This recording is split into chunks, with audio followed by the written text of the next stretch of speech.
Mutton ತಿಂದು bore ಆಗಿರೋರಿಗೆ ಈ ಒಂದು ಕರ್ಮೀನ್ ಸಾರು ಮಾಡಿಕೊಂಡ್ರಂತೂ ಒಂದು ಒಳ್ಳೆ ಟೇಸ್ಟ್ ಅಂತೂ ಸಿಗುತ್ತೆ. ಸೊ ಹೌದು, ಎಲ್ಲರೂ ಚಿಕನ್ ಮಟನ್ ತಿಂದು ಬೋರ್ ಆಗ್ತಿದೆ ಅಂತ ಅನ್ನೋರಿಗೆ ಈ ಒಂದು ಕರ್ಮೀನ್ ಸಾರನ್ನ ಈಸಿಯಾಗಿ ಮನೆಯಲ್ಲೇ ಮಾಡ್ಕೊಳ್ಬೋದು. ಸೊ ಅದನ್ನು ಪ್ರೊಸೀಜರ್ನ ಇಲ್ಲಿ ಸ್ಟೆಪ್ ಬೈ ಸ್ಟೆಪ್ ಹೇಳ್ಕೊಡ್ತಾ ಇದ್ದೀನಿ. ಮೊದಲಿಗೆ ಒಂದು ಕಡೆಗೆ ನಾವು ಇಟ್ಕೊಂಡು ಅದಕ್ಕೆ ಬಿಸಿ ನೀರನ್ನು ಹಾಕ್ಕೊಂಡು ಸ್ವಲ್ಪ ಬೇಯೋದಕ್ಕೆ ಇಡಬೇಕು. ಇದಕ್ಕೆ ಕರ್ಮೀನ್ ಸಾರಿಗೆ ಅವರೆಕಾಯಿನ ತೊಗೊಂಡಿದ್ದೀನಿ. ನಿಮಗೆ ಯಾವ ಥರದ್ದು ಬೇಕಾದ್ರೂ ತರಕಾರಿನ ಆ್ಯಡ್ ಮಾಡ್ಕೊಳ್ಬೋದು. ನಾನಿಲ್ಲಿ ಅವರೆಕಾಯಿ ಸೀಸನಿಂದ ನಾನು ಅವರೆಕಾಯಿನ ತೊಗೊಂಡಿದ್ದೀನಿ. ಸೊ ನಿಮಗೆ ಯಾವ ಕಂಫರ್ಟಬಲ್ ವೆಜಿಟೇಬಲ್ಸ್ ಇರುತ್ತೋ ಆ ವೆಜಿಟೇಬಲ್ಸ್ನ ಹಾಕಿ ನೀವು ಸಾಂಬಾರು ಮಾಡ್ಕೊಬೋದು. ಅವರೆಕಾಯಿ ಜೊತೆಗೆ ಸ್ವಲ್ಪ ಆಲೂಗಡ್ಡೆನ ಹಾಕ್ಕೊಂಡು ಬೇಯೋದಕ್ಕೆ ಉಪ್ಪನ್ನು ಹಾಕ್ಕೊಳ್ತಾ ಇದ್ದೀನಿ. ಜೊತೆಗೆ ನಾನಿಲ್ಲಿ ಒಂದು 2 ಟೇಬಲ್ ಸ್ಪೂನಷ್ಟು ಎಣ್ಣೆನ ಹಾಕ್ಕೊಂಡು ನೀಟಾಗಿ ಒಂದು ಮಿಕ್ಸ್ ಮಾಡಿಕೊಂಡು ನಾನಿಲ್ಲಿ ಒಂದು ಪ್ಲೇಟನ್ನು ಕ್ಲೋಸ್ ಮಾಡಿ ಅದನ್ನ ಬೇಯೋದಕ್ಕೆ ಬಿಡ್ತಾ ಇದ್ದೀನಿ. ಸೊ ಇದು ಪೇಸ್ಟಲ್ಲಿ ನಾವಿಲ್ಲಿ ಮಿಕ್ಸಿ ಜಾರ್ಗೆ ನಾನಿಲ್ಲಿ ಸಣ್ಣದಾಗಿ ಹಚ್ಚಿಟ್ಕೊಂಡಿರುವಂತಹ ಈರುಳ್ಳಿನ ಹಾಕ್ಕೊತಾ ಇದ್ದೀನಿ. ಜೊತೆಗೆ 1 ಟೊಮೆಟೊನ ಯೂಸ್ ಮಾಡ್ತಾ ಇದ್ದೀನಿ. ಆ ಜೊತೆಗೆ ನಾನಿಲ್ಲಿ ಕಾಯಿ ತುರಿನ ಒಂದಷ್ಟು ಹಾಕ್ಕೊಂಡು ಒಂದು 2ರಿಂದ 3 ನಾನು ಬೆಳ್ಳುಳ್ಳಿನ ತೊಗೊಂಡಿದ್ದೀನಿ ಮತ್ತು ಕೊತ್ತಂಬರಿ ಸೊಪ್ಪು ಹಾಗೆ ನಿಂಬೆಹಣ್ಣು ಗಾತ್ರದಷ್ಟು ಶುಂಠಿನ ತೊಗೊಂಡು 2 ಚಕ್ಕೆ ನಾನಿಲ್ಲಿ 2 ಲವಂಗನ ಹಾಕ್ಕೊತಾ ಇದ್ದೀನಿ. ಹಾಗೆ ಮನೆಯಲ್ಲೇ ಮಾಡಿರುವಂತಹ ಸಾಂಬಾರು ಪುಡಿನ ನಾನಿಲ್ಲಿ 2 ಟೇಬಲ್ ಸ್ಪೂನಷ್ಟು ಸಾಂಬಾರು ಪುಡಿನ ಹಾಕ್ಕೊಂಡಿದ್ದೀನಿ. ಜೊತೆಗೆ ನಾನಿಲ್ಲಿ 1 ಟೇಬಲ್ ಸ್ಪೂನಷ್ಟು ಧನಿಯಾ ಪುಡಿ ಹಾಕ್ಕೊಂಡು ಆ ಜೊತೆಗೆ ಸ್ವಲ್ಪ ನಾನು ಅರಿಶಿನ ಸ್ವಲ್ಪ ಹಾಕ್ಕೊಂಡು ನೀರು ಹಾಕ್ಕೊಂಡು ನಾನಿಲ್ಲಿ ಸಾಫ್ಟಾಗಿ ಪೇಸ್ಟಾಗಿ ಮಾಡ್ಕೊಂಡಿದ್ದೀನಿ. ನೋಡಿ, ಈಗ ನೋಡ್ತಿದ್ರಿಲ್ಲ, ನಾನಿಲ್ಲಿ ತುಂಬ ಸಾಫ್ಟಾಗಿ ಪೇಸ್ಟ್ ಮಾಡ್ಕೊಂಡಿದ್ದೀನಿ.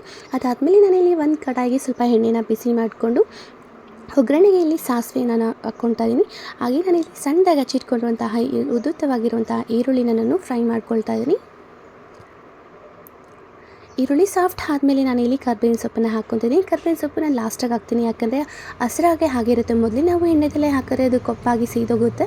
ಸೊ ಹಾಗಾಗಿ ನಾನು ಈರುಳ್ಳಿ ಫ್ರೈ ಆದಮೇಲೆ ನಾನು ಕರ್ಬೇವಿನ ಸೊಪ್ಪನ್ನು ಹಾಕ್ಕೊತೀನಿ. ಜೊತೆಗೆ ನಾನಿಲ್ಲಿ ಟೊಮೆಟೊನ ಕೂಡ ಸಣ್ಣದಾಗಿ ಹಚ್ಚಿಟ್ಕೊಂಡು ನಾನು ಟೊಮೆಟೊನ ಹಾಕ್ಕೊತಾ ಇದ್ದೀನಿ. ಟೊಮೆಟೊನೆಲ್ಲ ಸಾಫ್ಟ್ ಆದಮೇಲೆ ನಾನಿಲ್ಲಿ ಲಾಸ್ಟಲ್ಲಿ ಸ್ವಲ್ಪ ಕೊತ್ತಂಬರಿ ಸೊಪ್ಪನ್ನು ಹಾಕ್ಕೊಂಡು ನಾನಿಲ್ಲಿ ಒಗ್ಗರಣೆ ಮಾಡಿಟ್ಕೊಂಡು ಸೈಡ್ಗೆ ಇಟ್ಕೊತಾ ಇದ್ದೀನಿ. ಈ ಪ್ರೊಸೀಜರೆಲ್ಲ ಆದಮೇಲೆ ನಾವು ಆಗಲೇ ಕಾಳು ಬೇಯೋದಕ್ಕೆ ಇಟ್ಟಿದ್ವಲ್ಲ, ಅದನ್ನು ಕೂಡ ಬೆಂದಿರುತ್ತೆ. ಸೊ ಈಗ ನೋಡಿ, ಆಗಲೇ ನಾವು ಇಟ್ಟಿರುವಂತಹ ಕಾಳು ಅವರೆಕಾಳು ಮತ್ತು ಆಲೂಗಡ್ಡೆನೂ ಕೂಡ ನೀಟಾಗಿ ಬೆಂದಿರುತ್ತೆ. ಸೊ ಈಗ ನಾನು ತೋರಿಸ್ತಾ ಇದ್ದೀನಿ ನೋಡಿ, ಕಾಳು ಮತ್ತು ಅವರೆಕಾಯಿ ಎಲ್ಲವೂ ಕೂಡ ನೀಟಾಗಿ ಬೆಂದಿದೆ. ಸೊ ಬೆಂದಾದಮೇಲೆ ನಾವು ಆಗಲೇ ರುಬ್ಬಿಟ್ಕೊಂಡಿರುವಂತಹ ಮಸಾಲೆನ ಹಾಕ್ಕೊಳ್ಬೇಕು. ಸೊ ಈಗ ನೋಡ್ತಿದ್ದಾರಲ್ಲ, ಮಸಾಲೆನೆಲ್ಲ ಹಾಕ್ಕೊಂಡು ನೀಟಾಗಿ ಒಂದು ಮಿಕ್ಸ್ ಮಾಡ್ಕೊಳ್ಳೋಣ. ನೀಟಾಗಿ ಒಂದೊಳ್ಳೆ ಮಿಕ್ಸ್ ಮಾಡಿಕೊಂಡು ಸಾಂಬಾರು ಚೆನ್ನಾಗಿ ಕುದಿಯೋದಕ್ಕೆ ಬಿಡಬೇಕು. ಸೊ ಈಗ ನೋಡಿ, ಚೆನ್ನಾಗಿ ಕುದೀತಿದೆ. ಸೊ ಚೆನ್ನಾಗಿ ಕುದಿಯೋದಕ್ಕೆ ಬಿಡಬೇಕು. ಸಾಂಬಾರು ಎಷ್ಟು ಚೆನ್ನಾಗಿ ಕುದಿಯುತ್ತೋ ಅಷ್ಟು ಚೆನ್ನಾಗಿ ಈ ಸಾಂಬಾರು ರೆಸಿಪಿ ತುಂಬ ಚೆನ್ನಾಗಿರುತ್ತೆ. ಸೊ ಈಗ ನೋಡ್ತಿದ್ರಲ್ಲ, ಸಾಂಬಾರೆಲ್ಲ ಚೆನ್ನಾಗಿ ಕುದ್ದು ಆದಮೇಲೆ ನಾನು ಆಗಲೇ ಮಾಡಿಟ್ಟಿರುವಂತಹ ಒಗ್ಗರಣೆನ ಹಾಕ್ಕೊತಾ ಇದ್ದೀನಿ.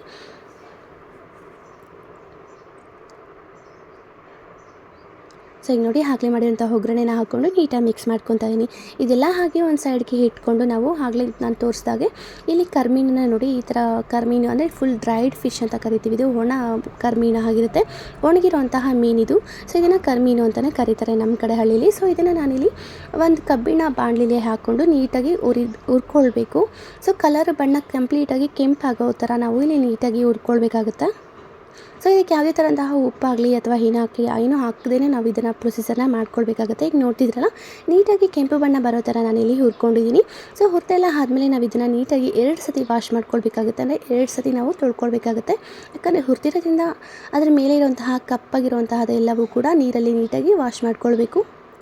ಸೊ ನಾನಿಲ್ಲಿ ಇದನ್ನು 2 ಸತಿ ನಾನು ಪ್ರೊಸೀಜರ್ ಮಾಡ್ಕೊತಾ ಇದ್ದೀನಿ. ಸೊ ಈಗ ನೋಡ್ತಿದ್ರಲ್ಲ, ನಾನು ಇಲ್ಲಿ ನೀಟಾಗಿ 2 ಸತಿ ವಾಶ್ ಮಾಡ್ಕೊಂಡಿದ್ದೀನಿ.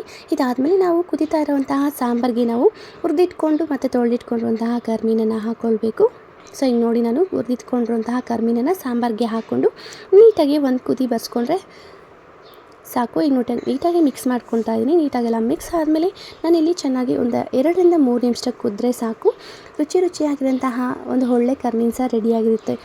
ಸೊ ಈ ಥರ ರೆಸಿಪಿ ನಾವು ಮಾಡ್ಕೊತಿದ್ದ ರುಚಿ ಕೂಡ ತುಂಬ ಚೆನ್ನಾಗಿರುತ್ತೆ. ನೀವು ಅವರೆಕಾಳು ಬದಲು ಎಲ್ಲ ತರಕಾರಿನೂ ಕೂಡ ಹಾಕಿ ಇದನ್ನು ಮಾಡ್ಕೊಳ್ಬಹುದು. ತುಂಬ ರುಚಿನೂ ಇರುತ್ತೆ, ತುಂಬ ಟೇಸ್ಟು ಇರುತ್ತೆ. ಸೊ ಯಾರೆಲ್ಲ ಈ ವಿಡಿಯೋ ನೋಡ್ತಿದ್ರು, ಒಂದ್ಸತಿ ಈ ರೆಸಿಪಿನ ಟ್ರೈ ಮಾಡಿ ನೋಡಿ, ನಿಮಗಂತೂ ತುಂಬಾ ಇಷ್ಟ ಆಗುತ್ತೆ. ಸೊ ಈ ರೆಸಿಪಿನ, ಈ ಸಾಂಬಾರನ್ನ ಆದಷ್ಟು ಇಲ್ಲಿ ಹಳ್ಳಿ ಕಡೆನೇ ಮಾಡೋದಕ್ಕೆ ಇಷ್ಟಪಡ್ತಾರೆ. ಸೊ ಮಾಡ್ತಾರೇನೂ ಕೂಡ. ಸೊ ಯಾರೆಲ್ಲ ಈ ವಿಡಿಯೋ ನೋಡ್ತಿದ್ದೀರೋ ದಯವಿಟ್ಟು ನನ್ನ ಚಾನಲ್ನ ಸಬ್ಸ್ಕ್ರೈಬ್ ಮಾಡ್ಕೊಳ್ಳಿ. Thank you.